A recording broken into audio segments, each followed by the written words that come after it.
quando conduziremos as casas espíritas com nosso personalismo equivocado, deixando o ego agir com mais força que o amor e o consolo, tão necessários?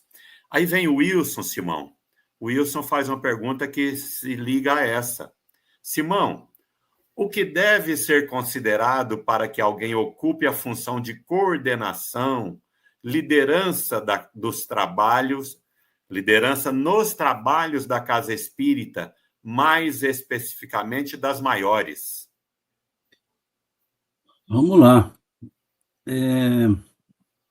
Até quando vai graçar o personalismo? Até quando existirem pessoas egoístas, personalistas, egoístas, vaidosas.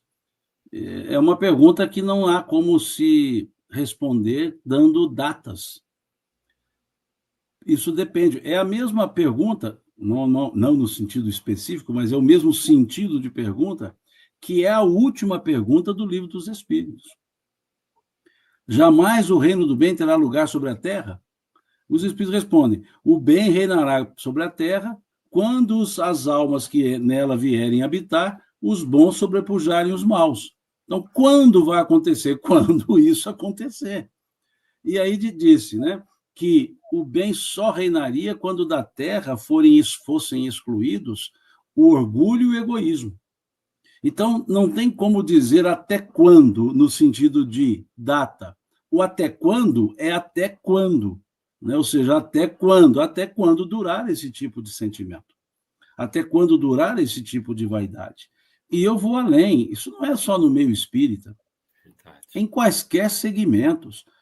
Você tem vaidosos dirigindo empresas, vaidosos dirigindo clubes de serviço, vaidosos dirigindo organizações não governamentais e vaidosos dirigindo a própria vida. Então, isso é um ser humano. Então, é preciso que haja, aí vem um outro aspecto da segunda pergunta, é preciso que haja maturidade na escolha das pessoas. E pode-se criar alguns mecanismos. No caso do centro espírita, pode-se criar alguns mecanismos para evitar a perenidade, a perpetuidade dos cargos. Por exemplo, pode-se criar no estatuto um mecanismo que se permite o exercício do mandato na diretoria por 2 mandatos consecutivos, não mais. Obrigatoriamente, o terceiro mandato terá que ser uma outra pessoa. Terá que ser um outro grupo de pessoas. Então, tudo você pode colocar. Por quê? Porque o centro espírita, percebam bem, o centro espírita não é espiritismo. O centro espírita é movimento espírita. O centro espírita é uma organização de pessoas com a finalidade de atender à legislação civil. O centro espírita não faz parte dos princípios básicos da doutrina espírita. Então, o centro espírita é uma organização de pessoas com o fim de levar o conhecimento espírita, levar a prática espírita. O centro espírita ele não é um templo para onde vão pessoas exercer uma fé contemplativa. O centro espírita continua sendo uma organização de pessoas. Um centro espírita ele é uma associação vista como religiosa, mas regida pelo dispositivo do Código Civil brasileiro, aqui no Brasil, no capítulo das associações.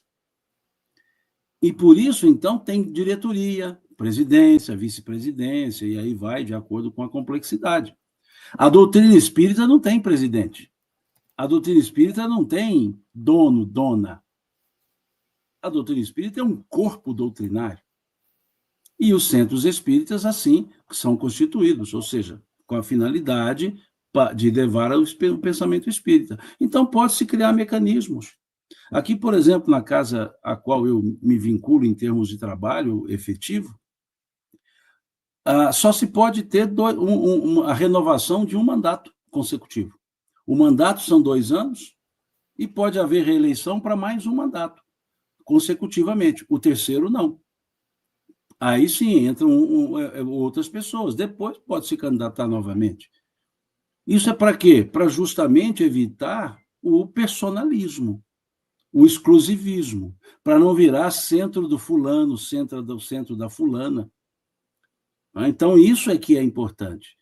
Agora, isso é maturidade do corpo de associados. É interessante perceber isso. Centro espírita tem associados e tem frequentadores e tem colaboradores, os voluntários. Quem são associados do centro espírita? Aqueles que compõem a Assembleia Geral, que são nominados, que têm direito a voto, direito a serem votados, que devem contribuir para as atividades, pecuniariamente para as atividades, os associados. Agora, raros são os espíritas que têm, por exemplo, um livro de associados. Associado é diferente de frequentador. Associado é diferente de um voluntário que vai lá, presta um serviço na sopa aqui e vai e sai. O associado é aquele que vai responder juridicamente pela atividade, pela associação chamada Centro Espírita. E esses associados não podem ser só os diretores, é um grupo de pessoas, é a chamada Assembleia Geral. Então, veja, o Centro Espírita é uma organização civil. Então, que haja maturidade nos associados, que pressupõe sejam todos espíritas, pressupõe sejam pessoas que tenham conhecimento para esse fim, conhecimento associativista. Os trabalhadores, da mesma forma, frequentadores entram no centro para frequência, ponto.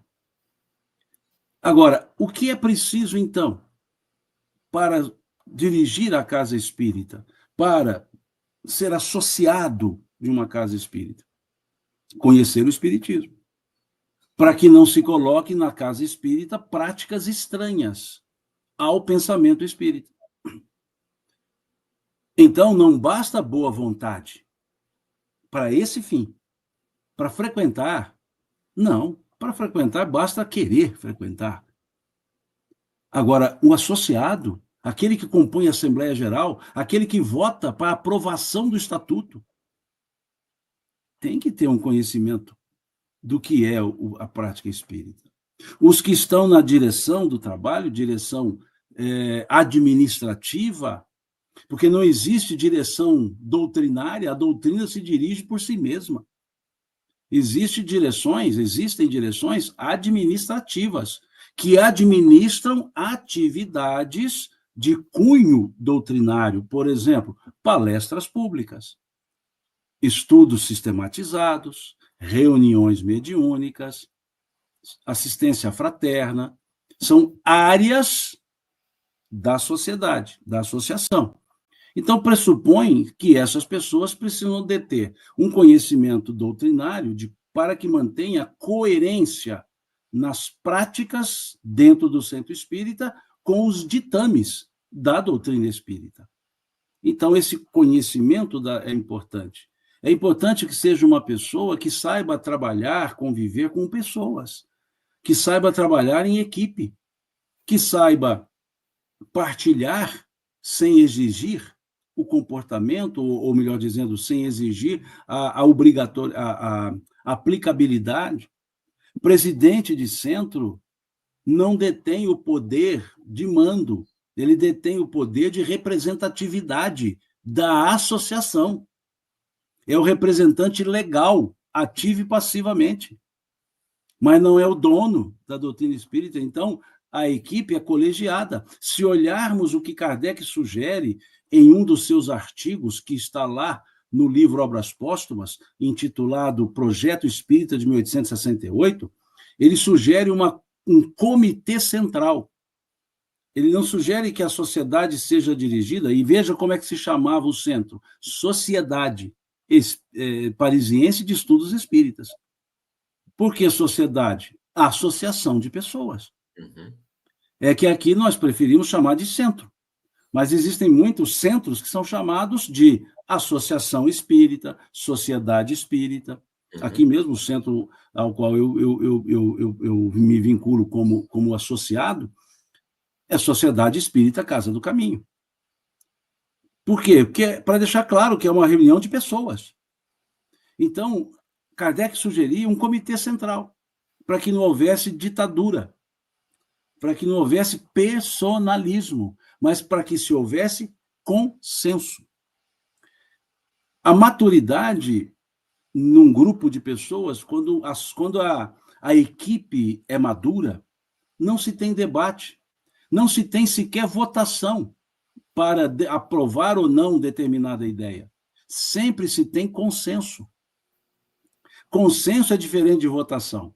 Então vamos chegar a um consenso, vamos votar. Não, isso não é consenso, isso é votação. E a votação foi 5-4, quer dizer, ganhou.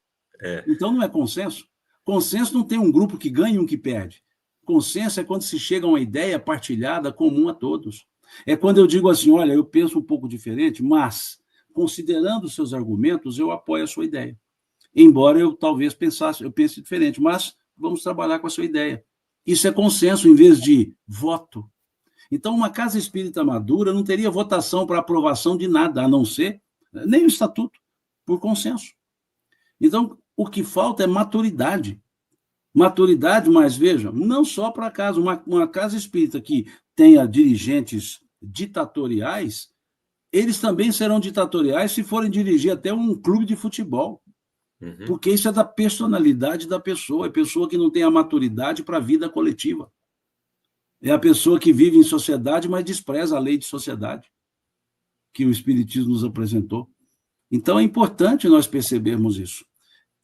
O centro espírita também não é um templo que nós damos a ele um caráter religioso, no sentido sacramental. Não é. Uma oração feita por mim no centro espírita ou por mim fora do centro espírita, o valor é o mesmo, porque dependerá do que eu sinto, não de onde eu estou. E isso está muito claro lá, questão 659 do Livro dos Espíritos. A oração que é ditada pelo coração. Se eu dito a oração pelo coração, estando aqui na rua ou dentro do centro, é a oração que vale, não o lugar. Se nós observarmos aquela fala de Jesus à mulher samaritana, ele diz o quê? Chegará o dia em que não mais adorareis ao meu Pai, nem no monte, nem no templo, pois o Pai é Espírito, e importa que os que o adorem em Espírito e verdade. E aí muitas pessoas transformam o centro numa casa de contemplação, que eu tenho que ir lá toda semana, como se fosse uma questão de devoção religiosa no sentido institucional. Então, se eu não for toda semana, é como se fosse um ritual, uma obrigatoriedade.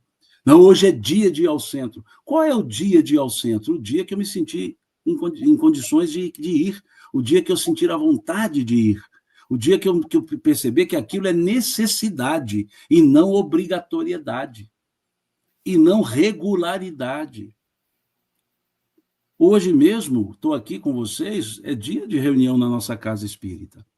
Aos domingos é reunião pública. Eu não estou lá, eu estou aqui. Precisaria estar lá, dizer assim, olha, Quincas, Wellington, não vou poder participar do Fala Boa, porque hoje é dia de reunião no centro, eu tenho que ir ao centro. Primeiro, eu não vou fazer palestra lá hoje. Eu não tenho diálogo fraterno marcado para hoje. Não tenho atividade para desenvolver lá hoje. Então, eu deixo de estar aqui só porque eu tenho que estar lá no sentido de presença e não no sentido de utilidade? Então, veja, é preciso que nós entendamos bem.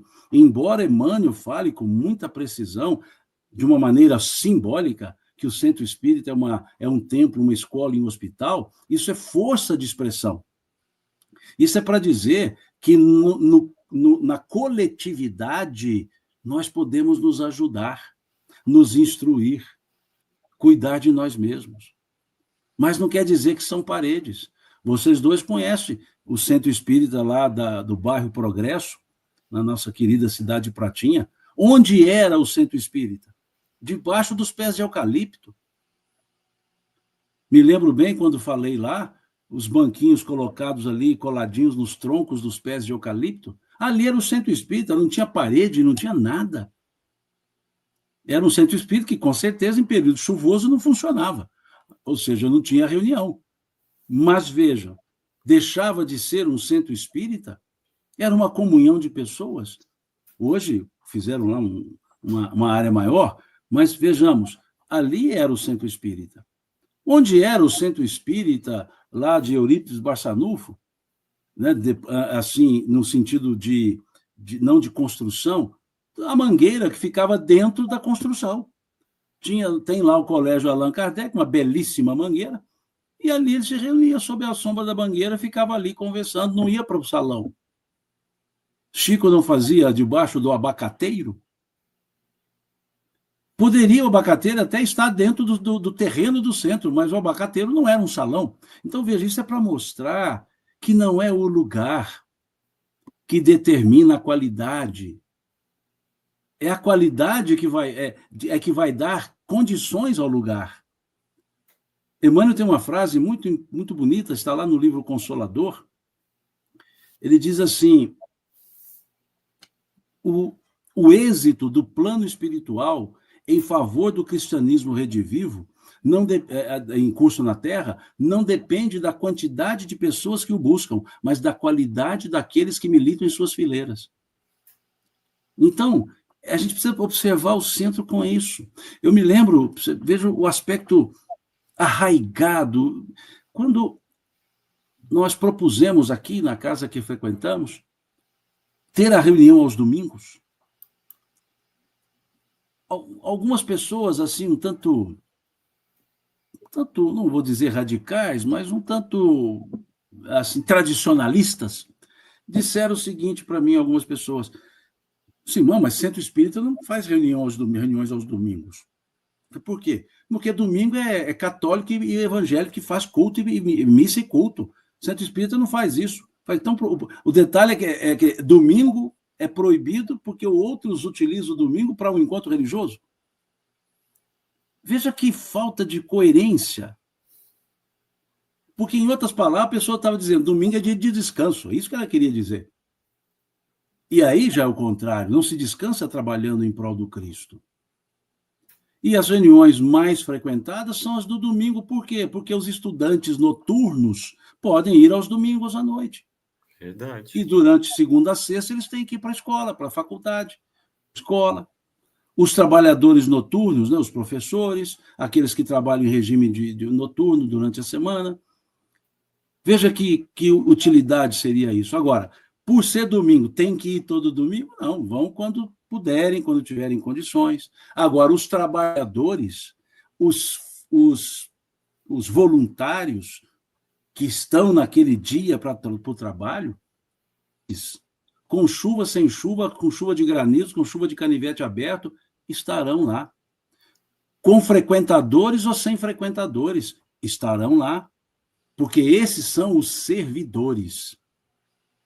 Então, é importante nós percebermos e tirarmos um pouco alguns atavismos em relação ao centro espírita. Ele é uma sociedade, uma associação de pessoas, cuja finalidade é divulgar, vivenciar o espiritismo e aplicar suas práticas, atender pessoas. Tem um aspecto religioso no sentido não institucional, mas no sentido de relação com o Criador, em termos de corpo doutrinário. Tem um aspecto científico de pesquisa, de não aceitar por aceitar. Tem um aspecto filosófico de reflexão, de buscar a causa primeira. Isso é o espiritismo. E o centro espírita passa a ser como se fosse um funil, né? Que vai trazendo o macro para o micro, vai trazendo o conteúdo de um corpo para uma ponta mais específica, que é levar às pessoas. Então, para isso, pressupõe-se que quem coordena, dirige, orienta, tenha conhecimentos para tanto. O Quincas, essa fala do Simão me lembrou as várias vezes que nós abordamos aquele assunto, que é comum a gente observar quem está à frente de alguma tarefa ou de alguma instituição espírita e às vezes centraliza em si, mas de repente quando cede, surgem pessoas com um talento que fazem muito mais do que aquele que estava, né, Quincas? Eu tenho experiência própria quanto a isso, porque eu vivi numa época que existiam poucas pessoas com disposição ou que estavam, eu diria até o termo muito forte, em condições de assumir umas tarefas. Mas aprendi que quando você cede com normalidade, né? O Simão citou aí, aqui na nossa casa, que é a Associação Espírito, Humildade, Amor e Luz, que tem um corpo de associados, que também a reeleição é só por mais um mandato, nunca mais do que um mandato, tudo isso. Mas eu observando que quando outra pessoa entra, você vai deixar num determinado estágio, que é a sua capacidade. Nós temos limitações. A pessoa que vem dá um prosseguimento e nasce novas coisas que são maravilhosas dentro da dinâmica, dentro do movimento espírita. Eu fico pensando, sabe, Simão, aqui nós tínhamos mais ou menos 3 elementos que assumiam, por exemplo, a Aliança Municipal Espírita, aqui de Monte Carmelo. Passava, eram os mesmos. Chegaram novas pessoas e assumiram, criaram com um dinamismo vigoroso coisas novas, boas e úteis, que é uma maravilha. Nós temos a mania de achar que ninguém nos substitui. Temos essa mania. E é um ledo engano, né? Porque às vezes tem pessoas com muito mais capacidade do que nós. O Quincas, e essa é uma fala que a gente ouve quando há essa centralização diretiva, a pessoa diz assim, mas não tem ninguém para me substituir. Essa pergunta foi feita certa vez a Divaldo, está até no livro Diálogos com Dirigentes Espíritas, e ele diz assim, cada líder tem o colaborador que ele mesmo formou. Ou seja, se não tem quem vai substituir, é porque não teve quem formou para substituir. Ou seja, o líder não teve interesse em ser sucedido. E até mesmo Kardec, vejam, o Espírito de Verdade nos deu uma aula sobre isso. Quando o Espírito de Verdade conta para Kardec a missão, isso está lá também no compêndio de artigos, chamado Obras Póstumas, segunda parte, que Kardec, o artigo ele chama de Minha Missão, e é Kardec contando isso. Ele então diz que depois que o Espírito de Verdade expõe para ele a missão dele, né, e mostrou as agruras pelas quais ele passaria, as dificuldades e tudo mais, Kardec faz ali uma pergunta, e se eu não aceitar essa missão? E aí o Espírito de Verdade diz, outros te substituirão, pois os desígnios de Deus não podem pairar sobre uma só cabeça. Veja, isso dito a Kardec. E era Kardec. Agora, e nós? Veja, isso o Espírito de Verdade diz para Kardec. Outros se substituirão, pois os desígnios de Deus não podem pairar sobre uma só cabeça. E os dirigentes de centro querem que seja só a cabeça deles? Então é preciso pensar melhor nisso. Ninguém é insubstituível, a não ser que ele não queira ser substituído. Aí ele não cria nenhum substituto. Perfeito, Simão.